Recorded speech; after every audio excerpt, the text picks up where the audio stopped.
He's lived in Camden since the age of 5.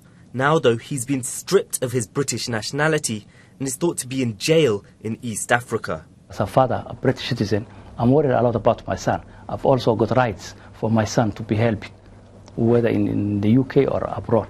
And we would like to know about his well-being, his health, how he's treated. Mahdi's family claim he's being punished by the security forces because he and some of his other Muslim friends refuse to become informants.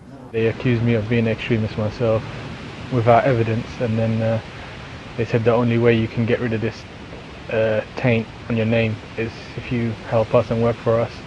Otherwise, wherever you go, we can't protect you and we can't do anything for you. So it's a threat or a blackmail. His friends have set up a Facebook campaign calling on the government to give him back his British nationality. Well, from a non-Muslim perspective, he didn't treat me any different to any of these people standing here. So I don't see why he's listed as an extremist. His family say Mahdi felt harassed by MI5 and so went to live in his parents' homeland of Somalia 3 years ago. According to them, he got married there. But earlier this summer, the Home Office said they were revoking Mahdi's citizenship because of his extremist activities. They refused to tell us what exactly that means, but in a letter to the family said the decision was based upon secret evidence. Shortly after, Mahdi disappeared. You should be able to ask a few questions at least of his whereabouts, of why, of what made you decide to take his citizenship away from him. There have been reports that Mahdi is being held in prison in Djibouti, next door to Somalia. But his family want concrete answers and government help. At the moment, they have neither. Sikandar Kamani, BBC London News.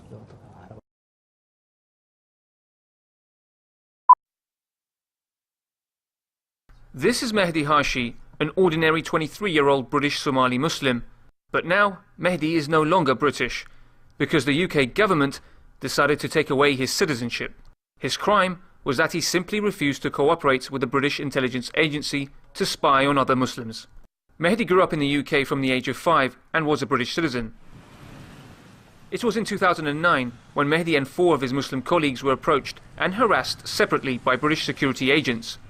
They claimed that MI5 threatened to label them Islamic extremists if they refused to become informants for British intelligence. Mahdi's lawyers say that because of the intimidation in the UK, Mahdi went to live in Somalia for 2 years when he mysteriously went missing this summer. Mahdi's family received information that he might be illegally detained and tortured in a US anti-terror base in Djibouti. We think he's in custody of the Americans, but we don't know. We are trying to get help from the Home Office and the Foreign Office. But what they're saying is that because he's no longer a British citizen, and therefore he's not entitled to any sort of assistance from the British government. Mahdi's family are still looking for answers. They want to know where their son is, whether or not he's still alive, and why he was stripped of his citizenship. I contacted the Home Office to ask them these same questions. They replied by saying they don't comment on individual cases. They also gave a similar and what could be described as an unhelpful response to Mahdi's family. The Home Office spokesperson said, "It has been the policy of successive governments neither to confirm nor deny speculation, allegations or assertion in respect of intelligence matters." They have not provided any evidence, and they've not sort of charged him with anything. They've not produced him before a court of law in England, because these are serious allegations to make. Somebody extremist, sporting terrorism, etc., or being a terrorist, and he has no chance of actually challenging that at the moment. You know what I mean? So that's why the family are concerned and have resorted to dealing with the press and the media to see what pressure they can bear on the British government to try to assist him.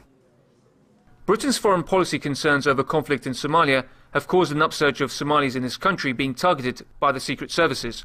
Rights group Caged Prisoners recognise this and have called upon Muslims to be more vigilant if approached by security services. And many people are very afraid to come forward, and they are intimidated. They are told with people with state powers behind them saying, don't tell anybody. And it almost works like domestic violence and domestic abuse. And what we do is we advise people and say, look, you must notify a lawyer, notify an agency like Caged Prisoners, and then what we'll do is we'll prepare what we can, and we'll try to assist them. But we don't know the extent to which this is happening, but the anecdotal evidence suggests it's very widespread amongst the Muslim community here. Hassan Al-Khatib, Press TV, London.